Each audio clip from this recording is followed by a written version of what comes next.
வணக்கம். இன்றைக்கி நம்ம ஜஸ்ட் குக் கிச்சனில் சுரக்காய் கூட்டு தான் எப்படி பண்ணுறதுன்னு பார்க்க போகிறோம். இந்த வெயில் காலத்தில் அடிக்கடி நீர் காய்கறிகள் வச்சு கூட்டு வச்சு சாப்பிட்றது உடம்புக்கு ரொம்பவே நல்லது. எப்படி பண்ணுறதுன்னு பார்க்கலாம்.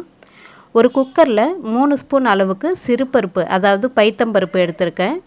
இது கூடவே 2 ஸ்பூன் அளவுக்கு கடலைப்பருப்பு எடுத்துகிட்டு நல்லா 2 முறை தண்ணி விட்டு வாஷ் பண்ணிக்கலாம்.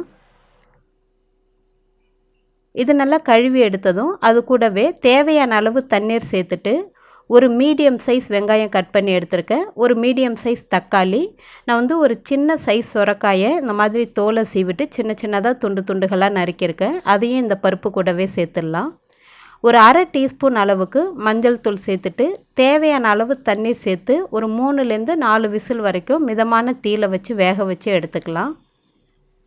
இது வேகிற நேரத்தில் ஒரு மிக்ஸி ஜாரில் 2லேருந்து 3 சீல் அளவுக்கு தேங்காய், காரத்துக்காக 3 பச்சை மிளகாய், ஒரு அரை டீஸ்பூன் அளவுக்கு ஜீரகம் சேர்த்துட்டு கொஞ்சமாக தண்ணி விட்டு விழுதாக அரைச்சி ரெடியாக வச்சுக்கலாம்.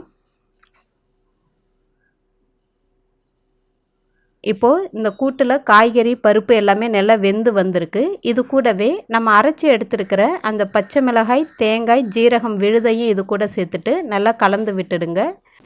அதே மிக்ஸி ஜாரில் கொஞ்சமாக தண்ணி விட்டு கூட்டு கூட சேர்த்துடலாம். கூட்டு கொஞ்சம் தண்ணியாக இருந்தால் தான் நம்ம லஞ்சுக்கு சாப்பிடும்போது திட்டமான பதத்தில் இருக்கும்.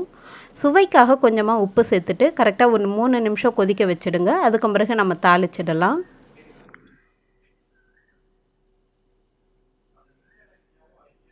இப்போது ஒரு 3-4 நிமிஷம் பொறுத்து ஃப்ரெஷ்ஷாக அரிஞ்சு எடுத்துருக்கிற கொத்தமல்லி இலைகளையும் இது மேலே தூவிடலாம்.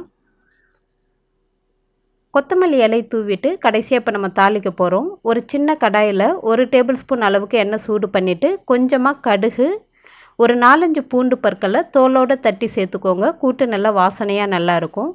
ஒரே ஒரு காஞ்ச மிளகாய், ஒரு கொத்து கருவேப்பிலை தாளித்து அந்த கூட்டு கூடவே சேர்த்துடலாம்.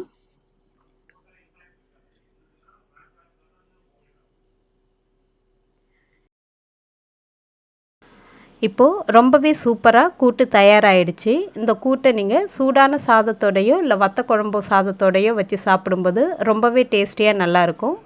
நீங்களும் ட்ரை பண்ணி பார்த்துட்டு எப்படி இருந்துச்சுன்னு சொல்லுங்கள். நன்றி, வணக்கம்.